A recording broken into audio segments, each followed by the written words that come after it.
Hello, and welcome to Architecting a Cyber Resilient Framework to Prevent, Detect, and Recover from Ransomware Attacks. Today's webinar is sponsored by Nutanix and Veeam and produced by Actual Tech Media. My name is Scott Becker. I'm from Actual Tech Media, and I'm excited to be your moderator for this event. Now, before we get to today's great content, we do have a few housekeeping items that will help you get the most out of this session. First off, we want this to be an informative event for you, so we encourage any questions in the questions box in our webinar control panel. So not only will we have team members responding to questions during the live event, we'll also have a dedicated Q&A session at the end of the presentation where we'll discuss in greater detail some of the top questions that you ask. That Q&A panel is also the place to let us know about any technical issues you might be experiencing. A browser refresh is going to fix most audio, video, or slide advancement issues, but if that doesn't work, just let us know in the Q&A and we'll work with you to get things right. Second, in the handout section of your webinar control panel, you'll find that we're offering several resources. We have a lot of links to learn more about Nutanix and Veeam and how they work together. There are opportunities there to learn more, to check out boot camps, to take test drives, and to get free trials. So check those out. Also in there is a link to the Gorilla Guide book club where you can get access to Actual Tech Media's great printed resources on technology topics, as well as a link to our ATM Event Center, which has our calendar of upcoming events. So I encourage you to access all of those resources now and share them with your friends and colleagues. Third, at the end of this webinar event, we will be awarding a $300 Visa gift card to one lucky registrant. Of course, you must be in attendance during the event to qualify for the prize. The official terms and conditions of the prize drawing can be found in the handout section. Just scroll to the bottom and you'll find them there. Finally, one of the best benefits of this event is the opportunity to ask a question of our expert presenters. So to help encourage those questions, we have a special additional prize for you. That's another Visa gift card, this one for $50 for the best question. At the end of the event, we'll look at all the questions that came in, pick out the very best one, and contact that prize winner. And with that, let's get to today's fantastic content. It's my pleasure to introduce you to our presenters today. We have Mike Barmundi, who does product marketing for security and networking at Nutanix. And we have Roger Yarish, who's a global alliance manager at Veeam. Mike, Roger, welcome. Thanks for being here. Glad to be here today. As am I. Nice to see you both. Likewise. Well, Mike, take it away. Yeah, let's do this and appreciate the time and the attention. And it looks like we're up to almost 200 people, which is great. It looks like there's a lot of energy behind this. And Roger and I are excited to share with you how Nutanix and Veeam can help out. So let's jump into it. So the concept here is to understand and fight ransomware. The understanding piece is something that I'm going to cover today. Roger's going to talk from a Veeam perspective about how can we respond to that. We're going to talk about best practices and solutions and things with that nature. Definitely encourage questions, so please go ahead and put those in the question and answer piece. We'd be happy to get to those. Let's jump in. So let's talk about the current state of ransomware. I know many of you are thinking, I think I know what ransomware is, but I think it's important, and Roger does as well, to help understand exactly where it's evolved into. So the concept here is that your digital assets, right? It could be data, it could be users, it could be apps. They were once behind a really hardened wall of security. What's happened is that for reasons outside of our control, these apps and data and users have moved outside of this. This is create quite a challenge for everyone to figure out exactly what to do, right? Your data and users are everywhere. Applications are being run from anywhere. It's a real challenge. So what does that mean? It means that cybersecurity and the security of these assets have to be critical and have to be critical to your business and the initiatives that you are focused on. So the challenge is, solve the latest and toughest security risks. From our perspective, that could mean platform security. It could be protect data and workloads. It could be ransomware, right? There's a lot of things that are top of mind. We'll help you to target those based on what we can offer today. So during some of this discovery, what we've learned is that there's a lot of focus from technical leaders within businesses on some key points. There's a lot of information here, but I'm going to go over the three that are in green. Number one is malware led by ransomware. We obviously know that malware is a huge problem, ransomware being the most disruptive and destructive within an organization. That includes, reputation management and those type of things. The other is alignment to key security agendas and initiatives. right? Do you have something in your company you're focused on? Is it zero trust? Is it, CISA or DISA kind of frameworks that you're focused on?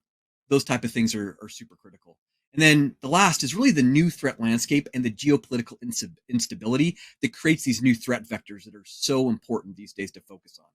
And so understanding these items are really top of mind for executives. So how do you respond to those?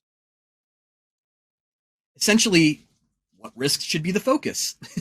And so what we've discovered and what the industry and the kind of the surveys and everything is saying is that ransomware is the fastest growing type of cybercrime. And it's really for good reason. So let's jump into why that's the case. Lots of stats here, and what do they say? Statistics, 70% of statistics are wrong. So take this with a grain of salt, but just be aware these are some of the latest and greatest facts that help you to kind of focus on what's going on. There's a couple I want to point out specifically. Number one is there in orange, it says 3 days. What does that mean? So in 2019, when a threat actor was able to actually penetrate a network, it took them almost 2 months to actually, spread out, get the different credentials, exfiltrate the data that was going on, and then take that data and move it somewhere that they can control it. And then at that point, launch a ransomware attack. In just 2 years, that was reduced over 94%, where it only takes 3 days from initial breach to a ransomware attack, meaning that they've gotten very efficient. And that obviously leads to major ramifications outside of just paying the ransom. As you can see there, some critical, well-known public-facing companies have talked about some of the challenges they've seen even after a ransomware attack. As an example, the NHS, the National Healthcare System in the UK, actually lost, after everything was said and done based on reputation and time down, almost 92 million pounds, which I don't have my currency calculator for those of you who are US based. It's a lot of money at the end of the day. So very critical components. So the question is as these statistics have shot up and they've gotten efficient out of, creating these attacks, why? And it's the evolution of ransomware itself. And this is where it gets fascinating, in my opinion. So one thing is ransomware as a service. You're thinking, oh no, not another as a service. Well, this has actually become quite the hotbed for cyber criminals to actually pick up on. As an example, a ransomware as a service subscription is really just a dashboard and all the tools and everything you need, right? Even as a maybe a normal person that can turn on your computer, you could go to the dark web. You could sign up for about $100, same cost as almost an Office 365 subscription, and you could actually get subscribed to a ransomware as a service offering and get everything you need to actually launch an attack. That also includes, going now to the next piece, support. So one of the things that criminals realize is, hey, we launch these ransomware attacks. We ask them for some kind of payment, obviously in cryptocurrency like Bitcoin.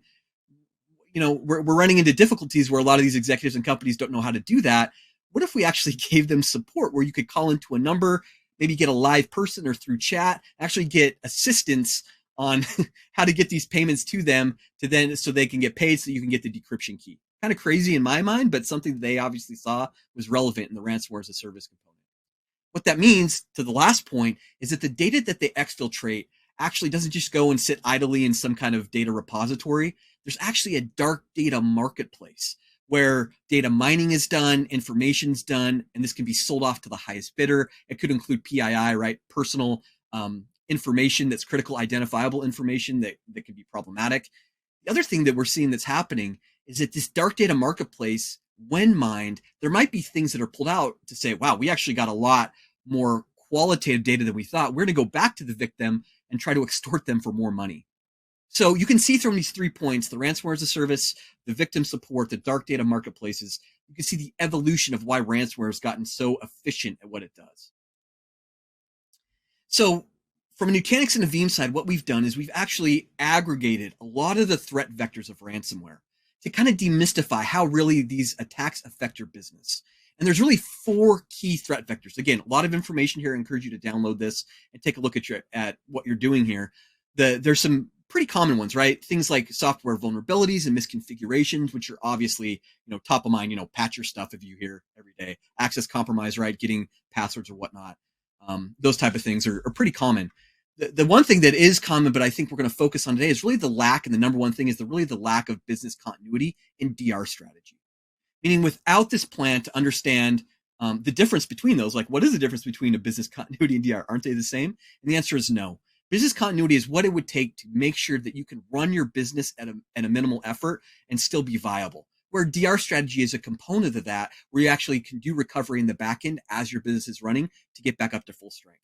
This includes things like backups and, planning and practice and ensuring that you're ready to go, kind of like fire people ready to attack a fire. You have to practice that constantly, so when the time comes, you're ready to go, and that becomes very key. Again, we encourage you to kind of go through these in detail, but this is the one we're going to focus on today. Let's move on to the next piece here, where we're really going to talk about, how does the Nutanix Veeam piece fit succinctly? Obviously, being from Nutanix, I'll talk about Nutanix's value. We'll turn over to Roger, and he'll talk about Veeam's value. One thing I want to really hit critically here is our relationship with Veeam is just as solid as it ever could be. We're so happy to have them on as a partner, and just the synergies that we have is great.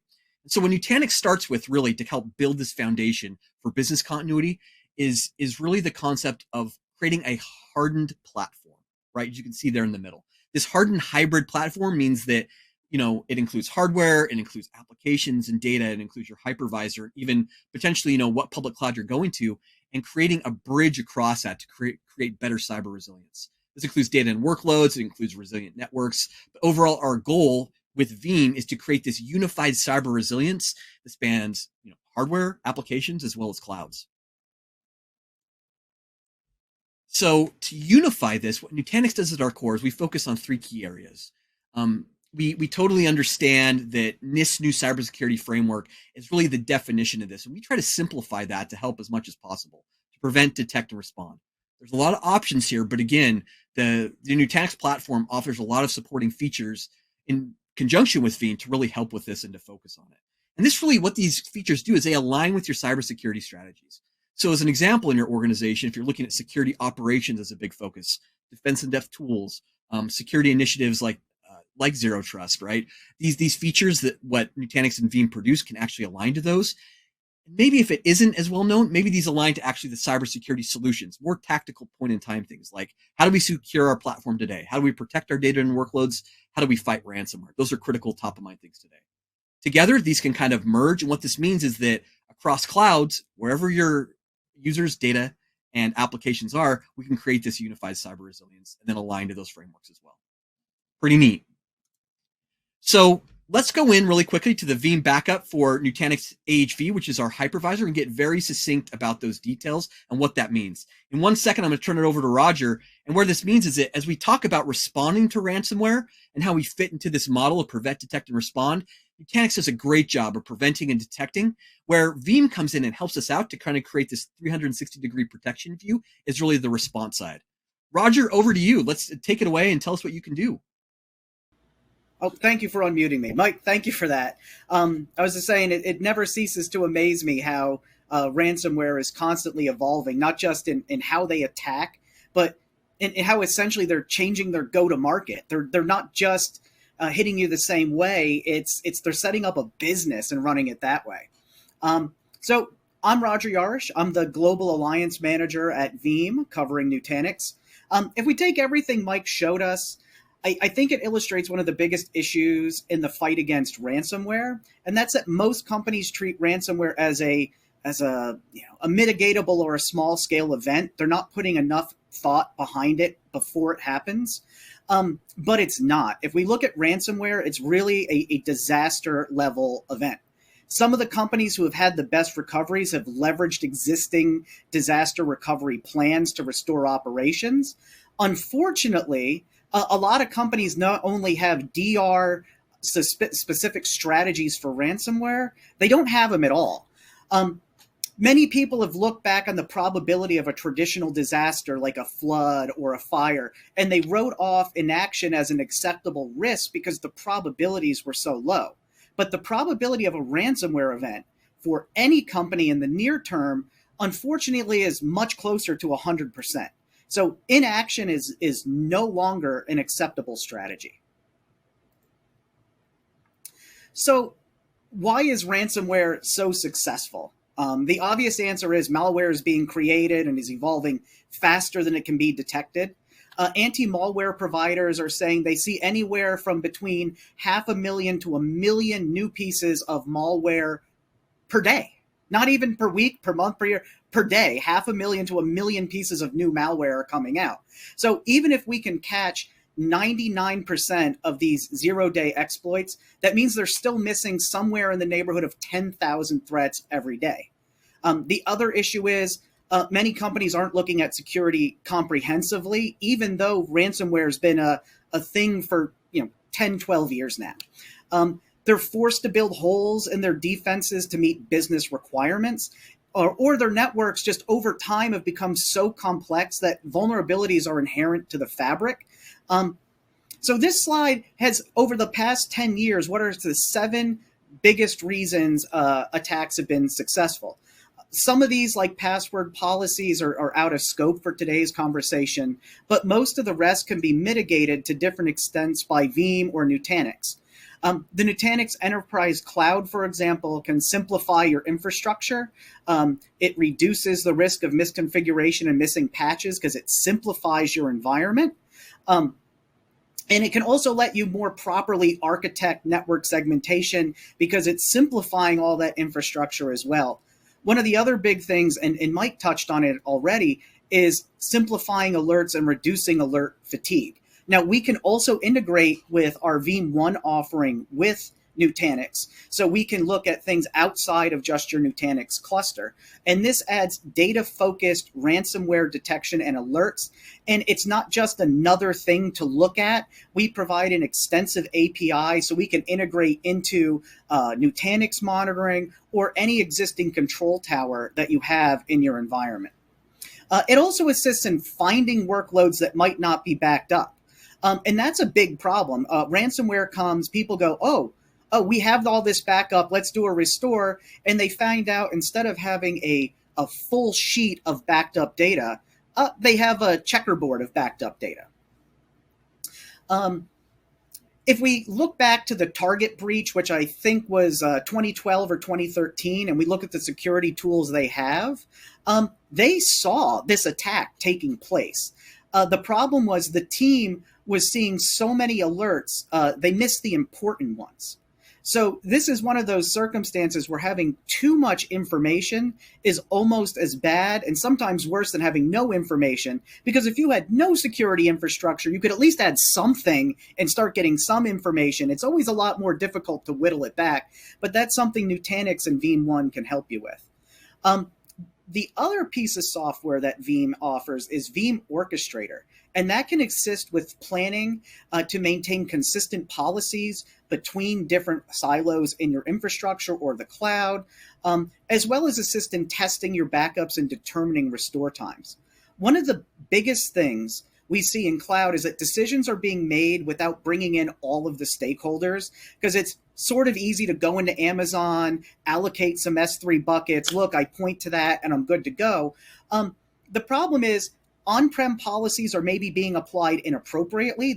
They're not complete or applicable to the cloud, or even worse, they're not being applied at all. So people are leaving backups exposed and unencrypted. And let me tell you, if your backups are not encrypted, somebody's going to do it for you, and then they're going to charge you to unencrypt them. So make sure you're encrypting those backups when you go to the cloud or anywhere on site. So secure backups are your last line of defense. Active defenses can only block so much. When I worked for the Information Intelligence Warfare Directorate, we had documents locked in a safe, in a locked room, in a guarded building, and I mean soldiers walking around with M16s on a base, and we still had extensive plans for what to do if the data was compromised, because eventually all defenses are going to fail. And when they do, people and processes that you have established before the breach are going to determine your success in maintaining normal or as close to normal operations as possible. So verify everything is being backed up. Back it up to something that can't be deleted and test that you can restore it. So we jokingly call this the zip code for backups, and it's an extension to the old 3-2-1 rule. And here's what it means. If you want to cover as many disaster recovery scenarios, which includes ransomware, as possible, this is the minimum. This is the absolute minimum you should be planning for. You need 3 copies of your data on 2 different media types. And in the modern world, I'm willing to accept hard drives in the cloud as a different media type than hard drives in your data center, although tape is still here and it's going to be here for a long time. And one of those copies needs to be offsite. So if we look at this, one of your copies will be primary, one then more than likely will be at a secondary site and will act as your active failover, and the last will be a tape or a cloud backup. The extensions is make sure one of those copies is either air-gapped or immutable, because ransomware isn't just going after your active data anymore. They're looking to encrypt backups or corrupt backups while also encrypting your primary data. The last and the most important number is 0. Why 0? We need 0 errors after doing a full test and restore. Why is this so important? An old colleague of mine used to say, backups are useless, but restores are priceless. If you can't use what you back up, it doesn't matter. And the only way to see if it works is to restore. And it really needs to be done at a site level. Why at the site level? After ransomware, it's not just important to restore from your backups, but to restore from your backups in a timely manner. Just because you can meet your backup windows doesn't mean you can do a restore in a timely manner. The backup media, the network, or anything else in the environment might become a roadblock that extends your restore for days or weeks or longer. And suddenly, maybe paying the ransom starts to look like a better idea, although it's never the right idea. In a previous job, I was doing a project for the DoD, and we were shipping a server for a demo. And this thing must have fallen off the back of a truck at 65 on the belt line. It was destroyed. Now, we were upset, but we had backups. I backed this thing up every night for years. Unfortunately, we never did a restore, and we found out too late that the backups were configured for a different block size, and we lost everything. And that's one of the reasons why testing your backups is near and dear to my heart. So here's the lineup of the main Veeam software components. We have Veeam 1 that helps discover unprotected workloads and also monitors workloads looking for changes that would indicate a ransomware attack is being executed. We're looking at increased data change rates or changes in data reduction. It also provides alerts and an alerting interface that can easily integrate into existing alerting infrastructure. We have Veeam Disaster Recovery and Orchestrator that helps develop restore plans, track changes, allows you to automate DR testing in a way to avoid RPO and RTO violations. And in the event of a disaster, it provides one-click recovery. So those plans that you've built and the testing that you've done, when it comes time to execute, you're not scrambling to find scripts or scrambling to find the guy. You can go into Orchestrator and it'll start restoring your environment for you. Kasten, on the bottom of the list, is something I haven't mentioned, but if you're running containers or you're thinking of running containers, it's a leading container backup platform. And we'll probably have a conversation about this in the future. Lastly, and certainly not least, is Veeam Backup and Replication. It's the engine that does the backup and restores. It also provides features like instant VM recovery and an amazing test feature that lets you deploy your restore in a sandbox in your DR facility without any impact to production whatsoever. All of this is software defined. However, Nutanix does offer an appliance, Nutanix Mine with Veeam, which does provide some very useful benefits. So at a high level, Veeam, we've been backing up virtualized environments for almost 20 years, which has let us become one of the premier solutions to protect AHV and its workloads.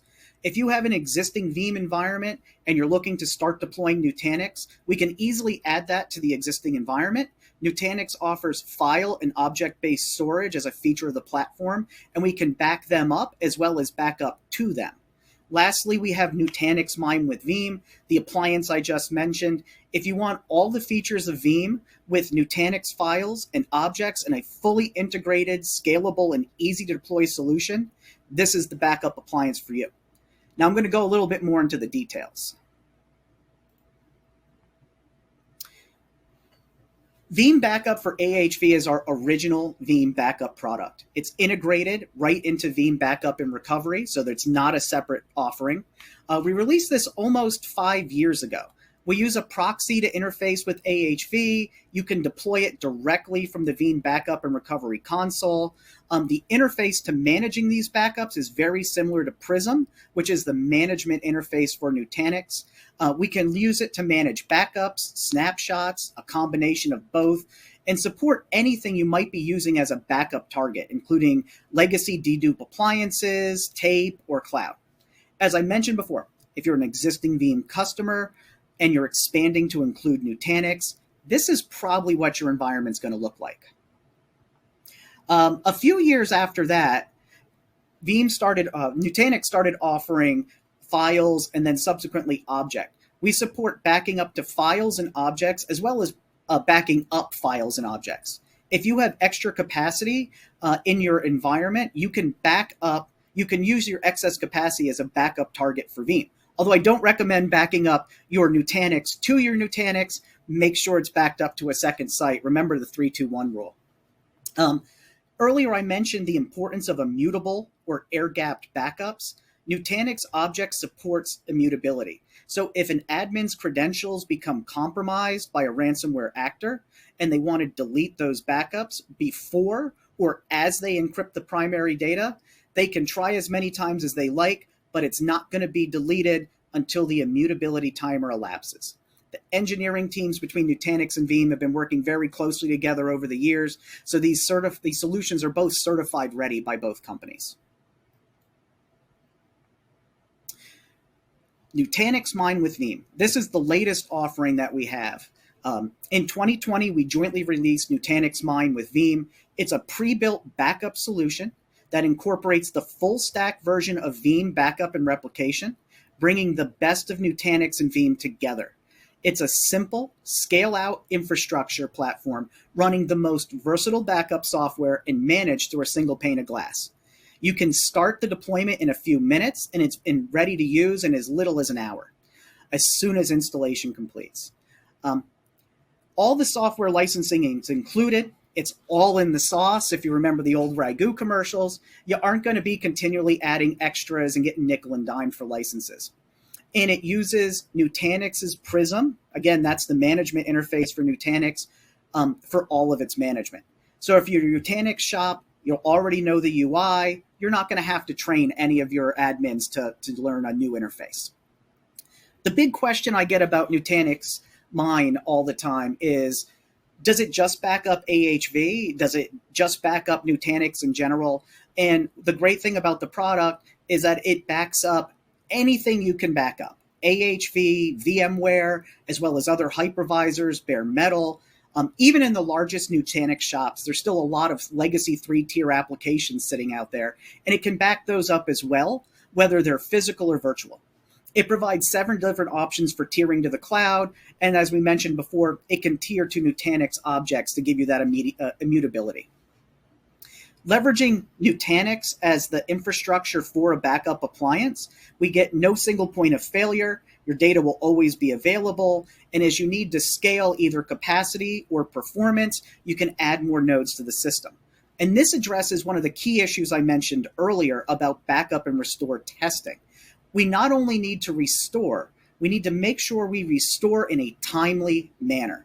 Mine with Veeam, with its scale-up architecture, provides an amazing amount of bandwidth to not only back up your data with a minimal amount of time, but to restore in a minimal amount of time before you might be tempted to pay that ransom.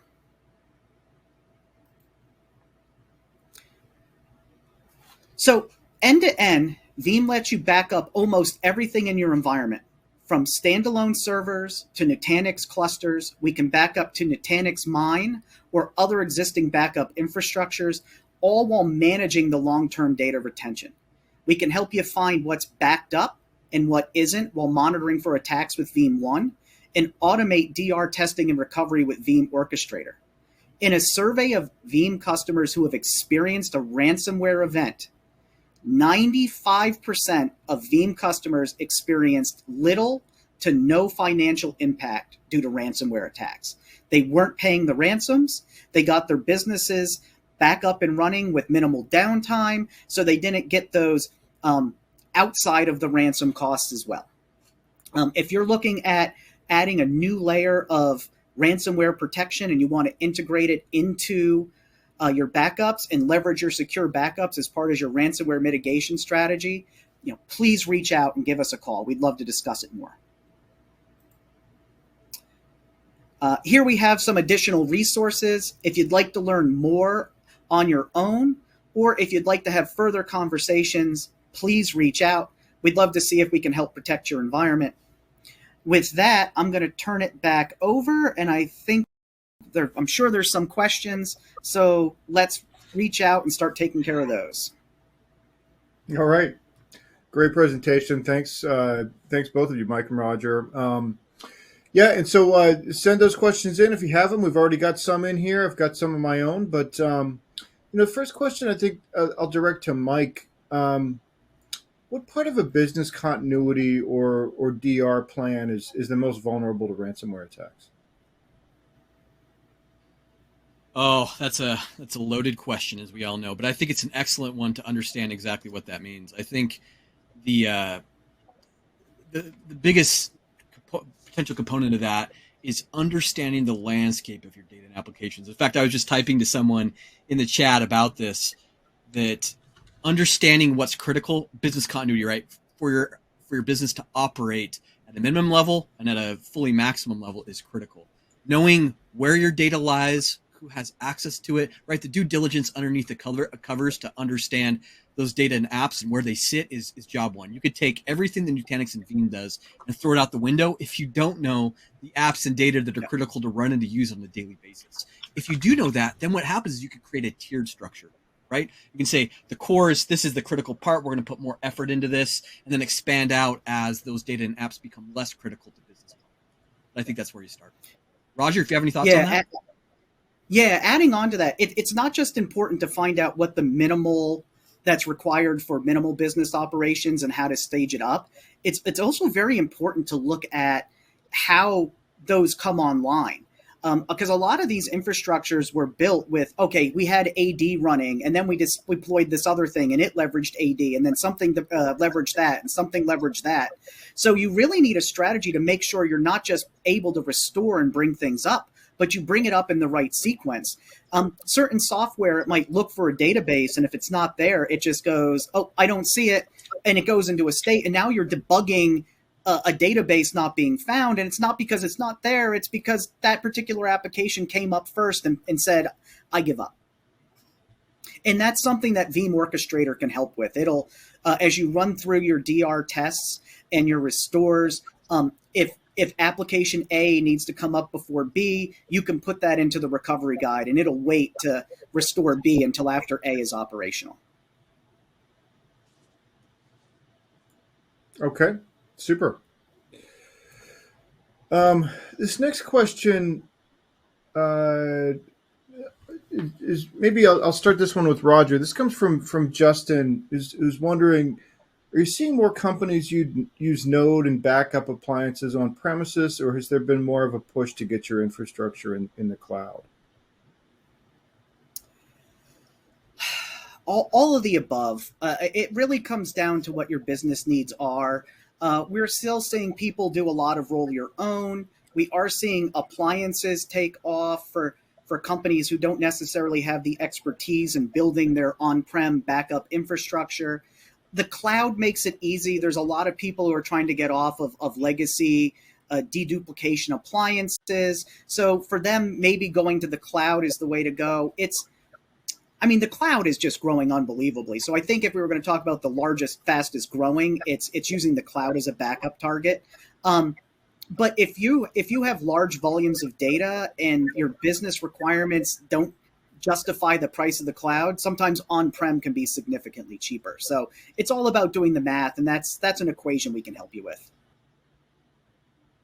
Okay. All right, super. Mike, we've got a question from Casey. I think I'll give you a crack at it. Casey's wondering, what are the best things to look for when conducting a penetration test? What are some open source tools that I can use to run some of these tests. But I mean, just from a Nutanix perspective, in terms of the pen test, do you have any thoughts there? Yeah, I have some personal thoughts. I know that Nutanix doesn't offer any kind of penetration testing in our portfolio, but in my mind, when it comes to penetration testing, the best penetration testers are ones that aren't objectively aligned to your business. Meaning that it's one thing to, Casey, to your point, to actually have kind of your own idea of like, hey, what are we vulnerable against? There's some, cognitive subconscious bias into what we'll look for, right? Those things. I've seen the most successful is hiring a group of white hat kind of organizations to come in to propose that, and then to come back with a series of deliverables and things that you can fix. It's not free, obviously. Open source wise, there are, I think, a number of things that would be possible to do. I don't think any come to the top of my mind that have been super effective. Again, it comes back to kind of that non-objective alignment to really aligning what matters to you, and getting those reports back and aligning that can really cause some great change within your organization. Yeah, 100%. Because when you're building your defensive infrastructure, if you're building it for the threats you're thinking of, and then when you build your tests and you're doing your penetration testing, you're building those tests for the same defenses you built up. So if you forgot a particular threat vector when setting up your walls, you're going to forget about that same threat vector for your test. So go to somebody else, and they'll help you show what you missed in building up your defenses. So 100% go to a third party to assist you with it. Okay. Great tips. This next question comes from Steve, and I'll just throw it out there, and you guys can, whoever wants to, can jump at it. He's wondering, can hackers change the time on the system clock and then access the backups? For immutable backups, generally no, because the immutable backup clock generally doesn't use just the system clock. It reaches out to a global clock. So a lot of times it's pinging a global time server, and it's coordinating off of that for guaranteeing the lifetime of immutability. It's not like the way people used to get around shareware years ago. Set the date 700 years in the future and then roll it back so it never expires. To add to that, yeah, that's a great point. I think in Nutanix, we're looking potentially to develop a two-key submarine system when it comes to immutable backups. What we mean by that is, you remember in the movies where you have one person on one end and they pull the key out of their shirt, right? For some reason, they're wearing it all the time. And they have to stick it in the same time and turn it, right, to actually launch the missiles or do whatever. So the authorization process of accessing immutable backups is also critical. So we're looking into potentially developing a system where there's a hierarchy of authorization that requires more than one person to access that. So back to Roger's point, right? System clocks, depending on the type of immutable storage you're looking at, potentially could be, I guess, compromised based on something like that. But real immutable kind of defensive mechanisms would have a hierarchy of authorization that what we're looking to do. It's more complex, but what that means is at the end of the day, you get something solid that you can set it and forget it and go about the rest of your tasks. Yeah, there might be some people who claim to be immutable out there, and they're using a system clock. I would look at that as a definitive vulnerability. The immutable systems I worked with were sometimes, unable to be deleted to a fault, where in the testing process, somebody for fun's like, I'm going to set the immutability clock for 1,000 years in the future. They fill up, terabytes of capacity, and they're like, okay, now how do I get that storage back? And it's like, well, I hate to tell you, but you're waiting to the year 3000 because there's no way to undo this. We can't do it, because if we could undo it, that's a potential vulnerability. Correct. To add one more piece to that, just a slight anecdote. If you're able to change the system clock, which is typically an admin root level problem, you probably have other issues too. I mean, not to berate it all, but to be real, right? Like if you are able to do that at that level, probably your immutable data is one target, but the ransom piece and being able to pay that would be probably easily, implemented at that point from that perspective as well. Just some context. So, yep. Gotcha. Great discussion on that one. And before we get to our next question, we did have a couple of compatibility questions about Veeam solutions. So I'm going to respond to a question here from right now. The way I'm looking at it, I can't see the name. I apologize, but I'm going to respond to a question with the Alliance URL. So that's in your Q&A portion, and you can see Veeam's alliances with different people. Next question comes from, let's see.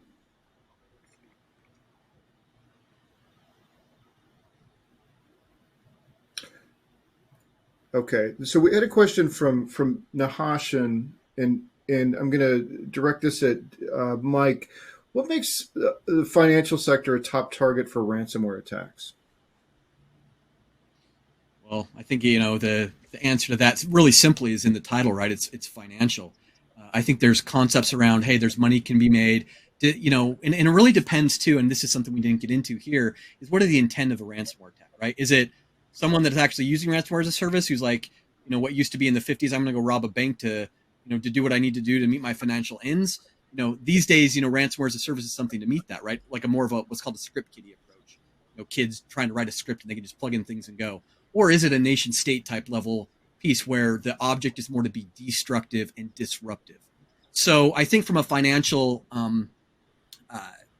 standpoint of that industry, it's definitely focused on, hey, there's money here. They have money. We all know that money's there. I think it's a prime target because they manage money and they have it, and they know that's what they can aim at. I also feel that a lot of those organizations have a much stronger alignment to their cyber resilience kind of strategies than potentially say education, where it's tough to find money a lot of times, and they're trying to scramble just to make ends meet. So yeah, very different, and I think hopefully that gives you a succinct answer. But Roger, you have any thoughts on that? Yeah, so if you look at the financial services sector, a lot of their data access has pre-specified, predetermined fines to it. So if you're a company and you have business accounts and you can't access that data, very quickly you're going to start incurring fines to the bank. So if you're General Electric and you can't access something, Bank of America has to start giving you money, which means there's math for how do we mitigate this. If we don't unlock this encrypted file to give it information back to GE, we're going to get fined $1 million a day. The ransomware is 500 grand. So they know that there's other monetary damages in play. So it makes it easier to make that wrong decision to pay the ransom. And I think anywhere where there's a money or a legal fine or punishment already set up, I think that's where they're trying to hit, because it's just one more thing weighing on you in that decision-making process. Okay, super.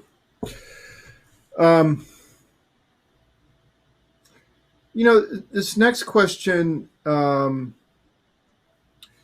think I'll ask Mike. There'd been you'd had some discussion about recovery time and recovery point objectives. And Brett's got a question about that, but I wonder if you can just kind of go into how those help recover from ransomware. On recovery point objectives, RPO? Yeah. Specifically, yeah. I think for RPO is very different than RTO, and I think the two are used interchangeably.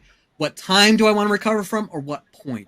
The point alludes to a data or an application state. As Roger alluded to, that application state could be, a server, a database, a state, right? That's part of that. Point objectives can become more critical when it comes to getting your business back up and running, business continuity. Where time, I think, is more aligned to disaster recovery, right? So if you take the scope of an example, say, hey, I have a business, I have, to make it simple, like one critical app, we're hit with ransomware. I know this app is critical. They've done everything that they can. They can, get that app up and running in a certain time frame, but maybe their users are locked out because, their machines are encrypted, but at least that app is accessible in a certain way. That's kind of the difference between RPO and RTO. Roger, you want to add anything to that? Maybe I'm giving kind of a layman's version of that, but I think you could probably add some color there too. Can you repeat the question real quick? I want to make sure I answer it the right way. Yeah, I think just, I have it. yeah, just how RTOs and RPOs help recover from ransomware. Like, what sort of the roles each of those play? So, okay, so your recovery point is how much data you might potentially miss between your backup and that ransomware event when it kicks off. So if we're talking about something like databases, your database might be like 10 minutes out of sync because that's when you took your last snapshot or backup. I mean, you can roll your logs forward. So there's ways to get the data back, so it's not a data loss. But it's how far back in time is your business going to go when you bring it back up. The recovery time objective is how long it's going to take you to get that back up. So that goes back to that multi-tiers of applications we discussed before. What is critical core to the business? What is great for the business? What is good for the business? And to get each of those up, you're basically looking at the worst case RTO for any application in that stack. So when you're paying attention to the RTO, it's about getting those back up. And then that's where something like Nutanix Mine with Veeam, because of how much bandwidth and throughput it can get you to restore quickly, it's minimizing that RTO window. So RPO gets minimized on the front end, RTO gets minimized on the back end. Okay. All right, great. So we're getting down to maybe the last couple of questions here, but I do want to put this slide back up about the resources that are available, and remind everybody that all of these links here are live in your handout section. So you can click on any of those from the handout section and access those sites. Please do check those out.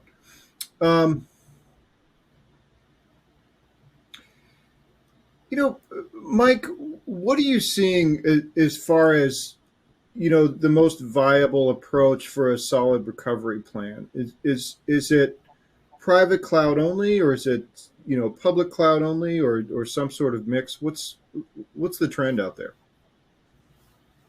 Yeah, I think it's definitely mixed, right? I think, I'll harp on this all day. It goes back to qualifying your applications and data on where they live and what's critical, right? As an example, we saw just yesterday, right?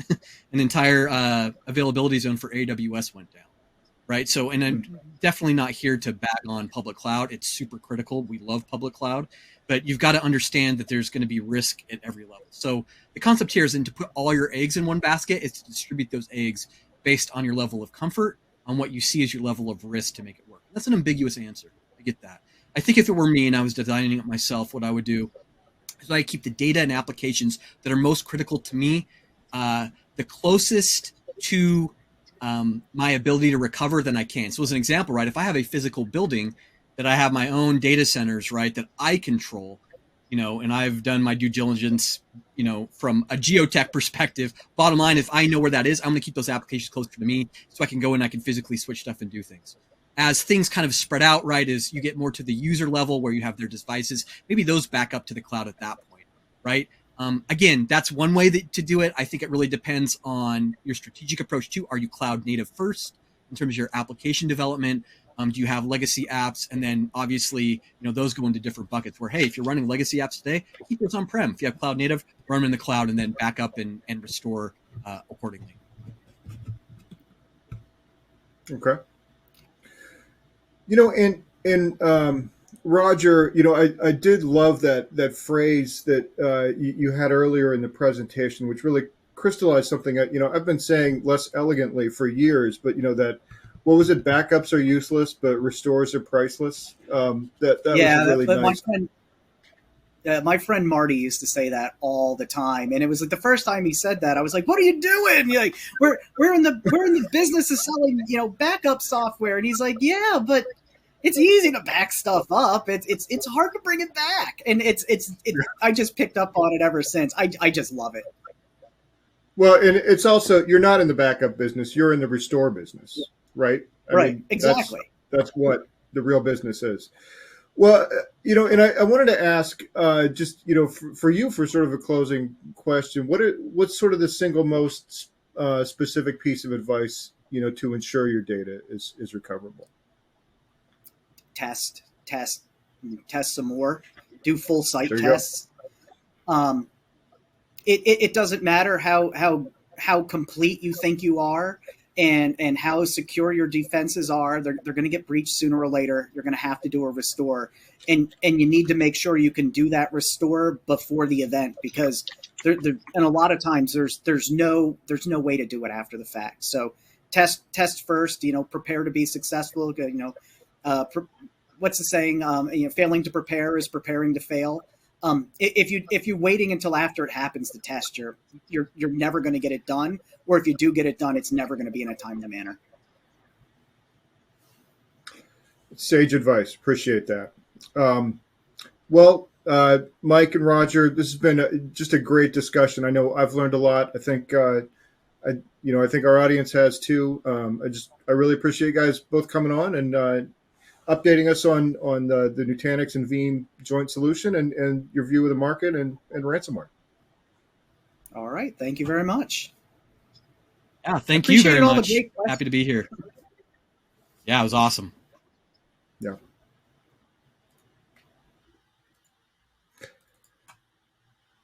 Okay, and before we wrap up, we do have one more piece of business. It's the $300 Visa gift card prize drawing, and the winner of the $300 Visa gift card is Carlos King from Mississippi. So congratulations to Carlos. We'll be in touch to get you your card. And with that, on behalf of the Actual Tech Media team, I want to thank Nutanix and Veeam for making this event possible. And thanks as always for attending and for all of the great questions that you put in throughout the event. That concludes today's event.